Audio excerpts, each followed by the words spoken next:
Morning student. Last video lecture में आपणे alcohol मांथी अलग अलग जे रिएक्शन है एमां निर्जलीकरण प्रक्रिया द्वारा आल्कीननी बनावट के वगैरह पद्धति आपणे ત્યાં શીખ્યા છે। ત્યાંથી આગળ આજનો આપણો ટોપિક છે કે જેમાં આપણે આલ્કોહોલનું ઓક્સિડેશન ભણવાનું છે। આલ્કોહોલનું ઓક્સિડેશન એ બહુ ઈઝી પ્રોસેસ છે, કેટલાક રિએજન્ટ માત્ર આપણે યાદ રાખવાના છે। તો આલ્કોહોલના ઓક્સિડેશનમાં કોઈ એક ઉદાહરણ લઈને આપણે કામકાજ શરૂ કરીએ છીએ। ઇથેનોલ, આ આલ્કોહોલનું ઓક્સિડેશન प्रबल ऑक्सीडेशन करता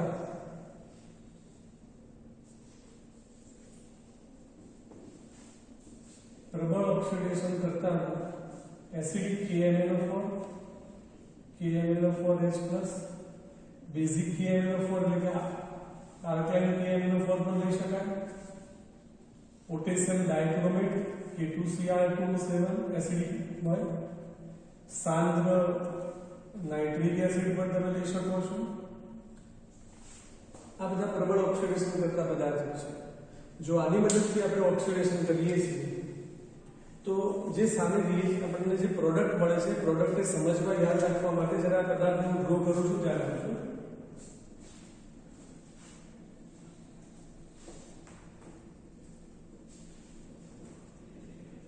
CH3CH2OH ऑक्सीडेशन की आ प्रक्रिया आज आल्कोहोल पदार्थ है एमांथी बे हाइड्रोजन दूर थशे। बे कया कया?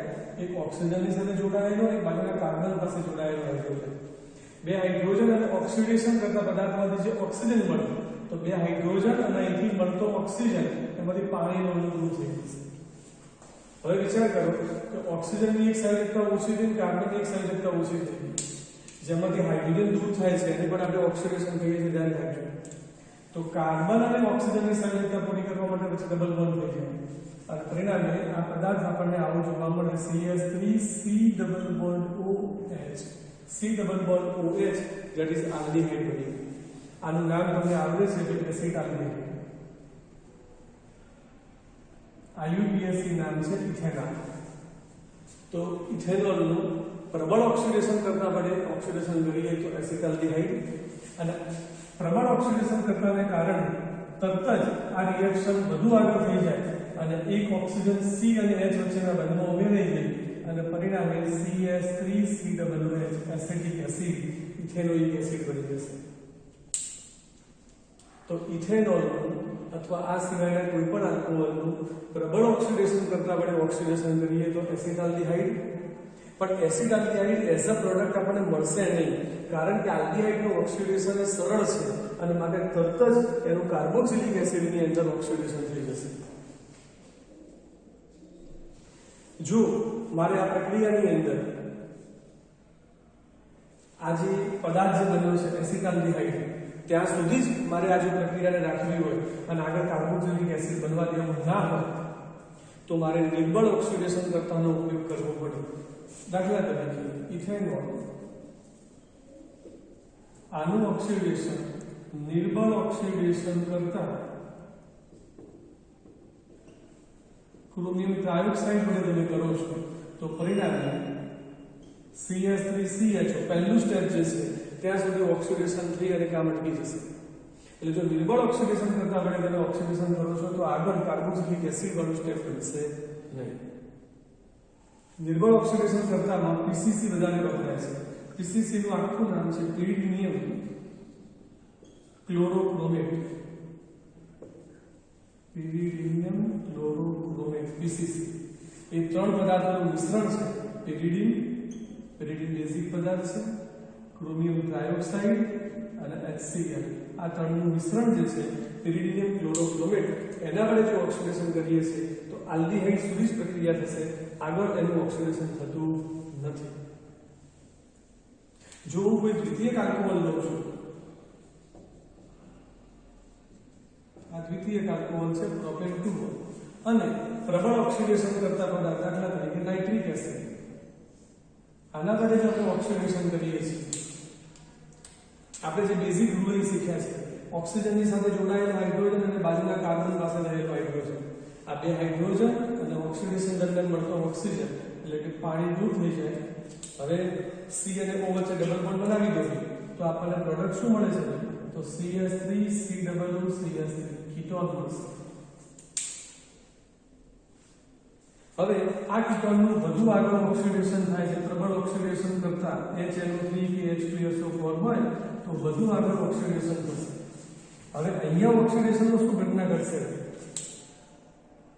તો આગળના વધુ ઓક્સિડેશનની અંદર CH જે આપણે કાર્બોનિક સમૂહ છે એની આજુબાજુમાંથી કોઈ એક બંધ રેતી તૂટી જશે. ચલો બંધ તૂટી જાય, આમ જોવા જઈએ ને તો ઓક્સિડેશનની ઘટનાને થોડી ડિટેલમાં સમજીએ તો આ દરમિયાન 4 ઓક્સિજન પરમાણુ ઉમેરાય. એટલે એક તો CH3 COO અહીંથી એક H મળે, CH3 COOH મળશે. કાર્બન સાથે બે ઓક્સિજન લઈને CO2 મળશે અને બે હાઇડ્રોજન ને એક ઓક્સિજન પાણી મળશે. આ બધા સમજવા જેવું છે. આ જે કીટોન છે એનું વધારે આગળ ઓક્સિડેશન જો પ્રબળ ઓક્સિડેશન કરતા વડે થાય છે તો CH3 C ડબલ બોન્ડનું એક અહીંથી ઓક્સિજન ને એક હાઇડ્રોજન એટલે કાર્બોક્સિલિક એસિડ બને. કાર્બન સાથે બે ઓક્સિજન એટલે CO2 મળે. અહીંથી હવે બે હાઇડ્રોજન અને હજી એક ઓક્સિજન છે H2O મળી જાય છે. એટલે જો દ્વિતીયક આલ્કોહોલનું ઓક્સિડેશન કરીએ તો એવું કહી શકાય કે એક કાર્બન ઓછો હોય તેવો કાર્બોક્સિલિક એસિડ આપણને મળે. અહીં કેટલા કાર્બન છે ગણો જોઈએ? 3. તો અહીંયા બે કાર્બન ધરાવતું કાર્બોક્સિલિક એસિડ આપણને જોવા મળે. જો આનું જ ઓક્સિડેશન PCC વડે કર્યું હોત તો ભાઈ ઓક્સિડેશન PCC નિર્બળ ઓક્સિડેશન કરતા વડે કર્યું હોત તો કીટોન બનીને પ્રક્રિયા અટકી જાત, આગળ પ્રક્રિયા થવાની નથી. આ ધ્યાનમાં રાખીશું. ઓક્સિડેશનની અંદર તૃતીયક આલ્કોહોલ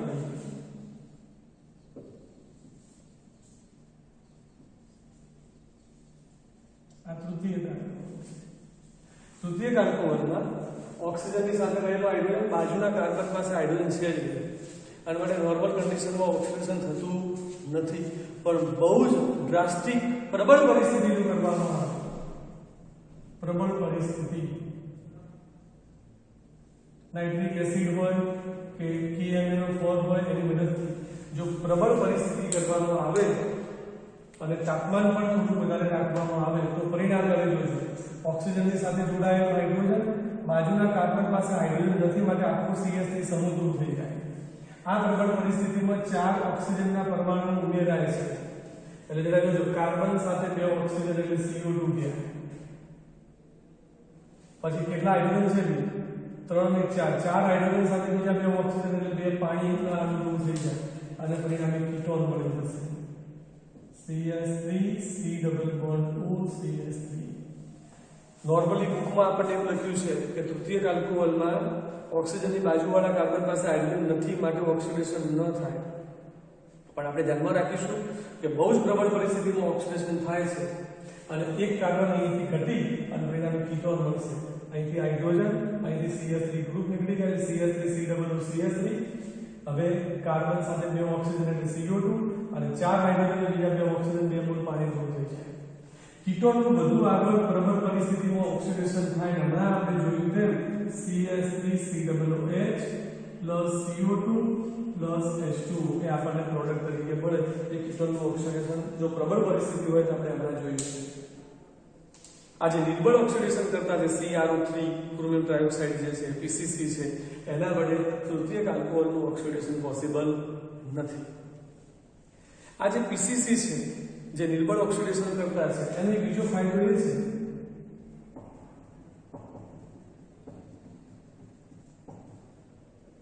સમજી લો કે મારી પાસે આવો પ્રાથમિક આલ્કોહોલ છે જેમાં દ્વિબંધ પણ આવેલો છે અને જો PCC વડે ઓક્સિડેશન કરું છું તો PCC નિર્બળ ઓક્સિડેશન કરતા છે એ દ્વિબંધનું ઓક્સિડેશન નહીં કરે.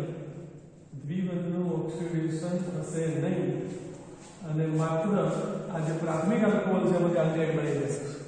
પ્રાથમિક આલ્કોહોલ પછી શું બની જશે? આલ્ડીહાઇડ બની જશે. પણ જો આના બદલામાં તમે પ્રબળ ઓક્સિડેશન કરતા લીધું હોય KMnO4 કે વગેરે તો તમને ખબર જ છે કારણ કે KMnO4 વડે ઓક્સિડેશન કરો શું પરિસ્થિતિ થાય? KMnO4 એસિડિક કે બેઝિક હોય તો દ્વિબંધનું પણ ઓક્સિડેશન કરશે એટલે અહીંથી બંધ તૂટી જાય અને કાર્બોક્સિલિક એસિડ આપણને જોવા મળે CH3COOH, આ બાજુ COOH મળે, અહીંયા CHO બની જાય પછી COOH થઈ જાય એટલે COOH આ પ્રકારની પ્રોડક્ટ આપણને જોવા મળે. એટલે KMnO પર પ્રબળ ઓક્સિડેશન કરતા જે છે એ દ્વિબંધનું પણ ઓક્સિડેશન કરે છે, પણ જો નિર્બળ ઓક્સિડેશન કરતા હશે PCC તો એ દ્વિબંધનું ઓક્સિડેશન કરવાના નથી. તો આપણે પ્રાથમિક દ્વિતીયક અને તૃતીયક આલ્કોહોલનું ઓક્સિડેશન ભણ્યા છે. જો વચગાળાની પોઝિશન આલ્કીન બનીને અટકાવી દેવું છે તો તમારે નિર્બળ ઓક્સિડેશન કરતાનો યુઝ કરવો છે, પણ જો આગળ ઓક્સિડેશન કરી કાર્બોક્સિલિક એસિડ બનાવવો છે તો સ્ટ્રોંગ ઓક્સિડાઇઝિંગ એજન્ટ ગમે ઉપયોગ કરવાનો છે.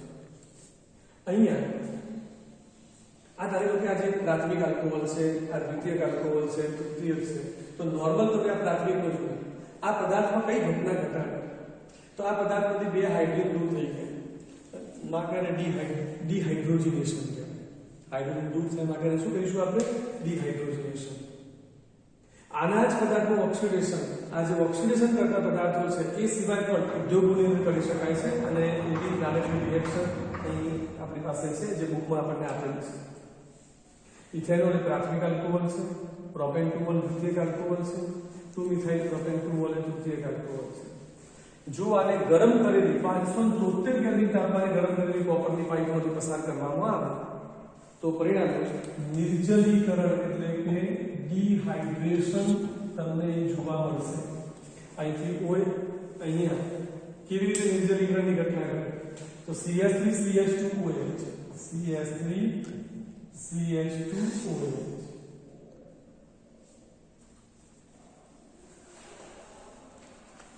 અહીંયા આલ્ડીહાઇડ પદાર્થ આપણને એઝ અ પ્રોડક્ટ તરીકે જોવા મળે તો ડિહાઇડ્રેશનની ઘટના કરશે. નિર્જલીકરણ ડિહાઇડ્રેશનની ઘટના ઘટે, અહીંથી એક હાઇડ્રોજન નીકળી જશે, અહીંથી એક હાઇડ્રોજન નીકળી જશે અને પરિણામે CH3CHO દ્વિતીયક આલ્કોહોલ હોય, અહીંથી H નીકળી ગયો, અહીંથી એક H નીકળી ગયો તો પરિણામે કીટોન.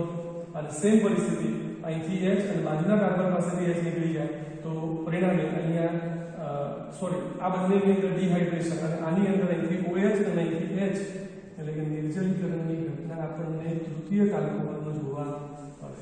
પ્રાથમિક અને દ્વિતીયક આલ્કોહોલમાં કઈ ઘટના જોવા મળી આપણને તો ડિહાઇડ્રોજનેશન એટલે કે હાઇડ્રોજનનો અણુ દૂર થઈ જાય છે.